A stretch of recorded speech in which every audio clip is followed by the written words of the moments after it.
É o caso de Abraão, que creu em Deus, e isso lhe foi imputado para a justiça.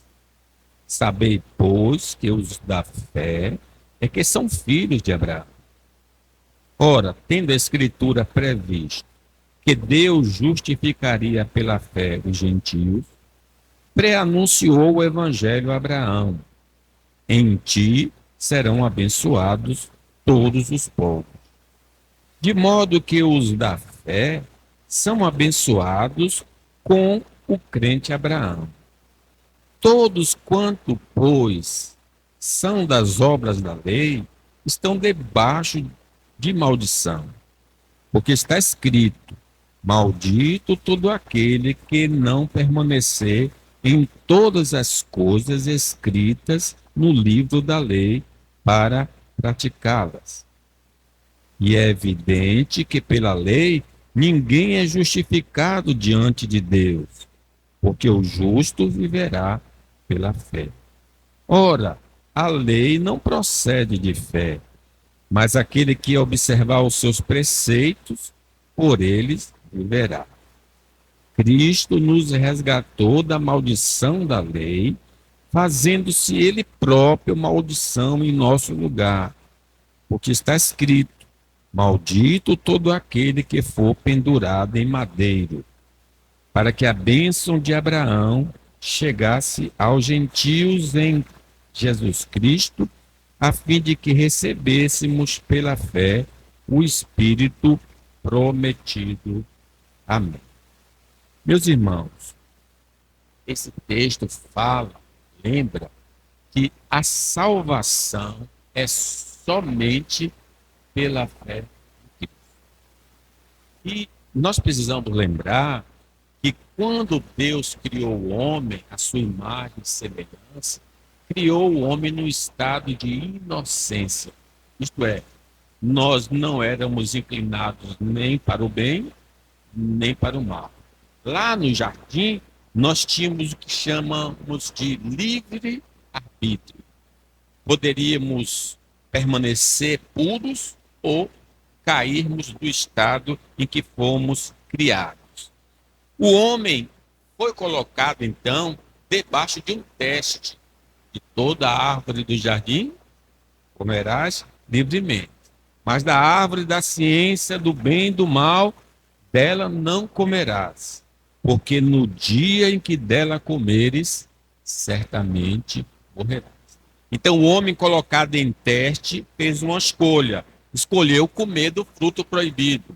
Então diz as escrituras: por um homem, Adão, entrou o pecado no mundo.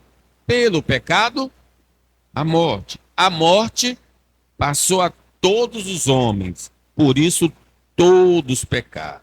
O homem, então, a partir da queda de Adão, não pode fazer nada para mudar o seu terrível destino.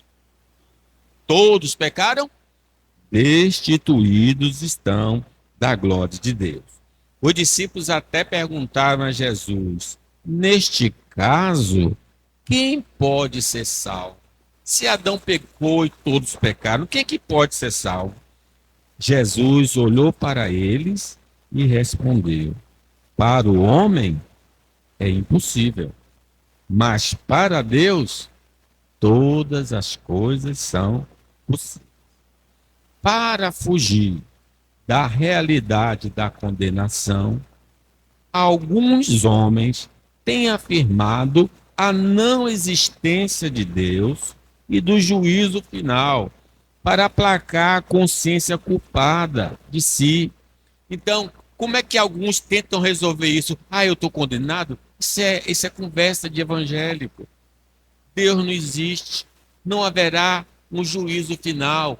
Como diz o salmista, diz o tolo no coração: não há Deus. Corrompem-se e praticam a iniquidade. Já não há quem faça o bem. Então foi uma maneira que alguns homens encontraram de dizer que não vai ser condenado. Deus não existe, nem haverá o julgamento final. Falsos pregadores têm ensinado que Deus é amor e não vai condenar ninguém contrariando o ensino bíblico. Isso se chama universalismo. Não, Deus ama todas as pessoas e não importa o que elas façam. No fim, Deus vai chamar todo mundo para o paraíso. Essa afirmação é bonita. De fato, Deus é amor, mas Deus também é justiça. Então, eles só dão ênfase a uma virtude de Deus e não vê Deus como um todo. A palavra do Senhor diz assim: Deus retribuirá a cada um conforme o seu procedimento. Ele dará a vida eterna aos que, persistindo em fazer o bem, buscam glória, honra e imortalidade. Mas haverá ira e indignação para os que são egoístas, que rejeitam a verdade e seguem a injustiça. As religiões ensinam várias alternativas que eliminam a possibilidade humana de prestar contas de sua vida a Deus e do castigo eterno. Então, é por isso que vocês vão encontrar as religiões. Uma das religiões falam da reencarnação, por exemplo. Você morre e volta para se aperfeiçoar. Cada uma tem um pensamento. Mas no cerne, elas querem dizer o seguinte: não haverá julgamento e não haverá condenação. Isso não existe.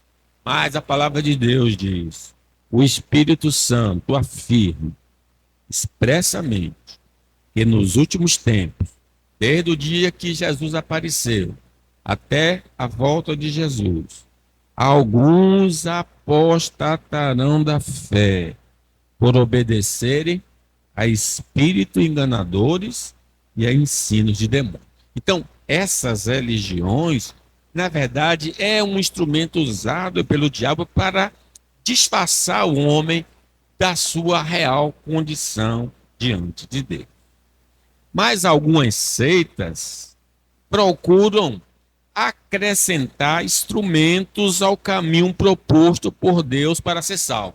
Estou falando agora de alguns que são chamadas assim evangélicas ou cristãs. Elas dizem: não, tudo bem, haverá um dia de juízo, haverá um dia de julgamento, mas não é suficiente crer em Jesus. Jesus, é preciso crer nele, mas é preciso também guardar a lei de Moisés. Então, essas seitas dizem assim: Jesus salva, mas não somente Jesus. É preciso guardar a lei. É o que estava acontecendo lá na Galácia. Alguns indivíduos que desceram da Judeia, judeus, ensinavam aos irmãos na Galácia: se não vos circuncidardes, segundo o costume de Moisés, não podeis ser salvos. Eles enfatizavam principalmente guardar a lei cerimonial, não comer certo tipo de carne, se abster de algumas coisas, praticar outras. Eles enfatizavam assim: se crer em Jesus e observar a lei, essa pessoa então será salva. Mas a palavra de Deus só aponta um caminho de esperança para a humanidade pecadora, que é a fé em Cristo. Se você examinar a Escritura, ela não diz que todo caminho leva a Deus. Ela diz que Jesus disse: eu sou o caminho e a verdade e a vida. Ninguém vai ao Pai senão por mim. E diz o apóstolo ao Sinédrio: não há salvação em nenhum outro, Jesus, porque abaixo do céu não existe nenhum outro nome, Jesus, dado entre os homens pelo qual importa que sejamos salvos. Então só existe um nome, o nome de Jesus. Então, meus irmãos, essa passagem chama a atenção para essa realidade. Esse é o tema. A salvação é somente pela fé em Cristo. Esse é o